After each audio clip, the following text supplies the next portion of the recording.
Yeah.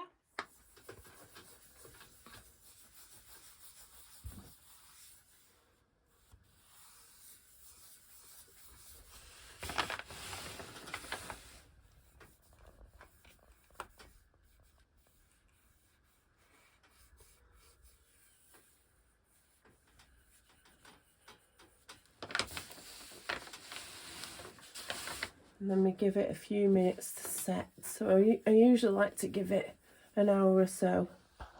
Let the wax harden off. It's a gorgeous green underneath. I know. The base, isn't it? Yeah, so it's like a solution you get to force the patination of the metal in there. So when before it's gone on, I don't think I've got a sample of it, but it looks grey.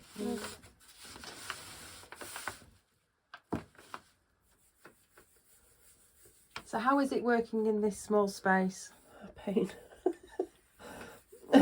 It's hard. It's a bit like Jenga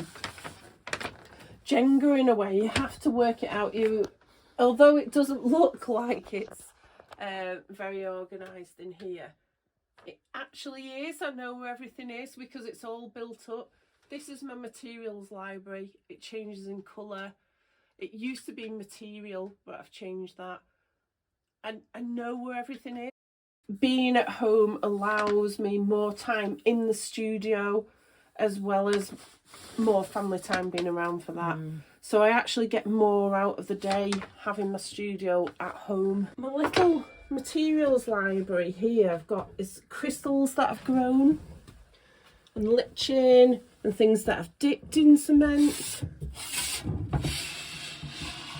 Like this.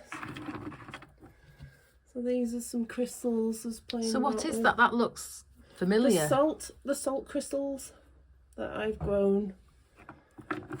So these are little things, experiments to see how well that they grow on the cement. Like this one's got a screw thread in it, so I can attach it to a sculpture.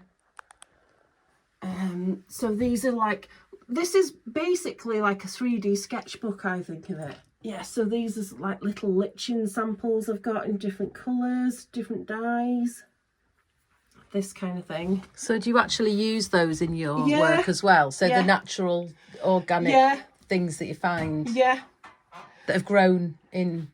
Yeah, where have you found those, for example? So these ones are, this is real lichen. This isn't something I've made. So you'll just find these out and about. They grow on trees and things. You can dip them, stain them.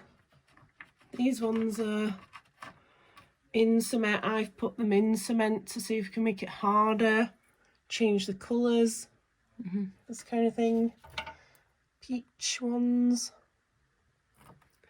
So some of the pieces that'll be on display at holding up the exhibition will have crystals on, lichen and things like that. And here are some big ones. So you can see it gets quite dusty in here. So you're actually making some of the casts in here. So yeah. Oh, this is a big one. Here's all your, I'm looking down here now at all these. All the silicone moulds, So you pour it into moulds? Yes. Some of them are like one-off bespoke moulds, but most of the shapes I use. For example, these are reusable moulds. I love the look of these kind of natural crystals and formations, like gem formations. So they come from that, really, reflected in nature, the shapes. I love that how these pile on each other. And also like how they look like different materials, you know, just forged together. Yeah, and I love opposing things as well. I like that kind of juxtaposition kind of thing. Like I've got one that's half on the go here somewhere. I haven't finished off, but I like playing around where you have a natural form of, you've got crystal, then you've got something with iron in it. You know, and then I've got to figure out what's going to go here that is opposite to that. So you can see the basics, how they're formed here. So they've got something that's really smooth, you know, and dark, contrasting with this kind of thing that's hand grown, this purple crystal. This is like a citrine one I did this morning, so this is starting to go off. Wow. And will it stay that colour, or is that? Wow. So I'll seal it. That'll look amazing on there. Yeah. So this is probably about 4 hours old. Wow. So you're growing your sculptures. Yeah. So that's on a cement base that I've made. And yeah, the crystals should get bigger than that. I use like cement pigments, which are made from recycled materials. So the cement I use is this white base, and it's a sculptor's cement. So it's much finer than, say, your builder's merchant cement, because it doesn't contain sand. It's harder than plaster. But it's so fine it picks up a lot of detail and things like that in casts.